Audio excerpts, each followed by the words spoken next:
ዛሬ ከወርክአውት በኋላ የምጠጣውን ጁስ አንድ ላይ እንሰራለን። Let's go.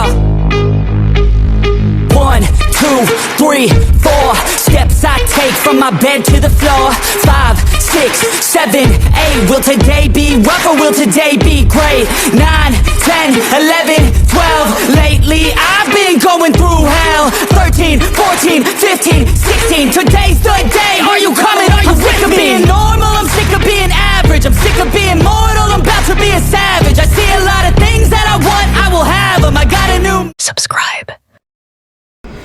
ጁሴን ከመስራቴ በፊት ግን በጣም አንድ ጠቃሚ የሆነ ነገር ላሳያችሁ ፈልጋለሁ። እሱም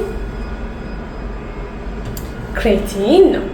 ክሬቲን በጣም ጠቃሚ የሆነ ኮምፖነንት ነው እና ሰውነታችን ውስጥ ናቹራሊ ሰውነታችን ውስጥ ያለ ነው።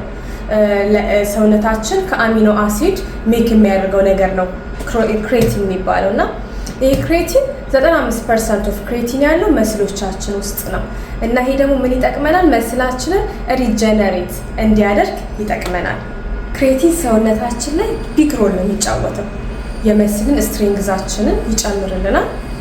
መስላችን ሪጀነሬት እንዲያደርግ ያደርግልናል። ሌላኛው ደግሞ ወርክአውት ላይ በደንብ ፐርፎርም እንድናደርግ ይረዳናል። ምክንያቱም ኢነርጂያችንን ቡስት ነው የሚያደርገው። ፕሪ ወርክአውት ከተጠቀምነው ኢነርጂያችን ቡስት ይሆንና ወርክአውታችንን በደንብ እንድንሰራ ሳይደክመን ኤክሰርሳይዝ እንድናደርግ ይረዳናል። በዛውም መስላችንን ጀነሬት ያደርገዋል። አፍተር ወርክአውት ደግሞ መስላችንን ጀነሬት ያደርገዋል። ከዛ በኋላ ያለውን ቀናችንን ሳይደክመን ኢነርጂያችን ሃይ እንደሆነ እንድንሄድ ያደርገናል።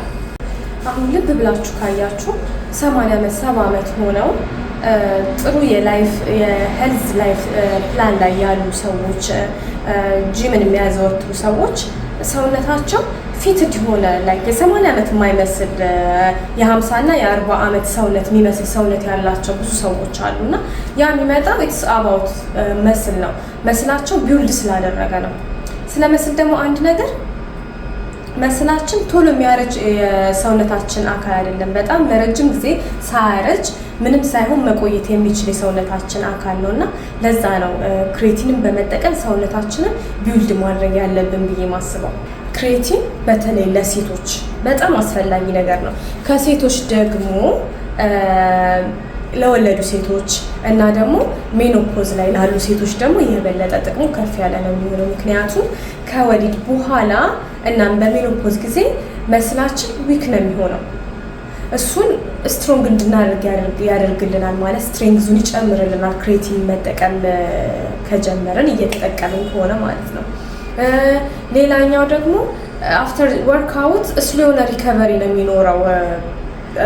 አፍተር ፕሬግናንሲም ሜኖፖዝም ላይ ብዙ ጊዜ አፍተር ፕሬግናንሲ እና ሜኖፖዝ ያለው ነገር ያላቸው የባህሪ ነገር የተመሳሰለ ነው። ምክንያቱም ሁለቱም የሚመጡት በሆርሞን ነው። ሜኖፖዝ ላይ ስትሮጅን በጣም ዳውን ይሆናል እና በዛ ምክንያት የሚመጡ የድካም ስሜት አለ፣ መስል ዊክ የመሆን ስሜት አለ እና ለሱ በጣም ይጠቅመናል። እንዲሁም ለአፍተር ፕሬግናንሲ ማለት ነው ኢነርጂያችንን ቡስት ያደርግልናል። አንድ ሜሽን ያላደረኩት ነገር ብረስት ፊዲንግ ማሞች መጠቀም አለባቸው ወይም የለባቸው የሚለው ነገር ኦፊሻል ሆኖ ምንም የወጣ አይነት ጥናት የለም። ስለዚህ ፐርሰናሊ አለመጠቀሙ ጥሩ ነው ብዬ አስባለሁ።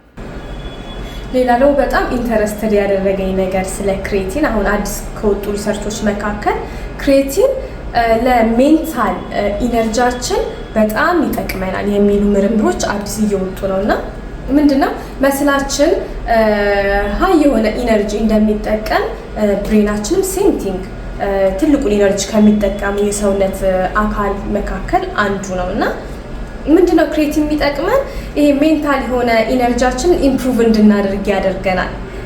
ሜንታል አዌክነሳችንን ይጨምርልናል። ኮንሰንትሬሽናችንን ፎከሳችንን እንዲጨምር ያደርገናልና ስትረሳችንን ደግሞ ድሮፕ እንዲያደርግ በጣም ነው የሚረዳን። ስለዚህ ክሬቲን የመስልም የብሬንም ፊውል ነው ማለት ነው። አሁን ደግሞ ጁሳችንን መስራት እንጀምር። ዛሬ ጁስ የምሰራው ከማንጎ ከነትሶችና ከሙዝ ጋር ነው እና ዋናውን ደግሞ ክሬቲን እንጨምርበታለን። ወደውን አንድ ሂፖክራተስ አባባል ልንገራችሁ። ሂፖክራተስ ማለት የግሪክ ፊሎሶፈር ነው። the father of medicine በመባል ይታወቃል። እና ምንድነው ያለው? ምግብህን እንደ መድኃኒት ውሰድ ብሎ ተናግሯል። ምግባችንን እንደ መድኃኒት ካልወሰድን ነገ መድኃኒትን እንደ ምግብ መውሰድ እንጀምራለን እና we will lose our power። እንደዚህ ቆንጆ አርጌ ጁሴን ሰርቻለሁኝ። እንደዚህ ያደረጋችሁ እራሳችሁን ተከባከቡ። ራስን መንከባከብ ራስን መውደድ ማለት ነው። ራስን መውደድ ደግሞ ሌሎችን እንድንወድ ጊዜ ይሰጠናልና ፕሊዝ ቴክ ኬር